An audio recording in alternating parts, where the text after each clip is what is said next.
In bad weather conditions, a sail system must be deployed, operate correctly, and be recovered safely. The ground station aligns with the wind before the Aero Kite drone, or AKD, is initialized. The AKD is secured to the launch arms. Once the propellers start, the clamps progressively release the drone. The drone hovers while the tether unwinds, then transitions to fixed-wing flight. At the correct distance from the vessel, the drone flies a figure-8 trajectory, increasing its speed and generating high lift and traction through the tether.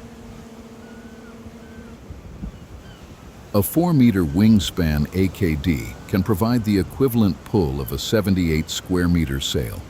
For recovery, the drone returns to hover and is pulled back to the ground station. The clamps secure the bridles and tether, safely immobilizing the drone.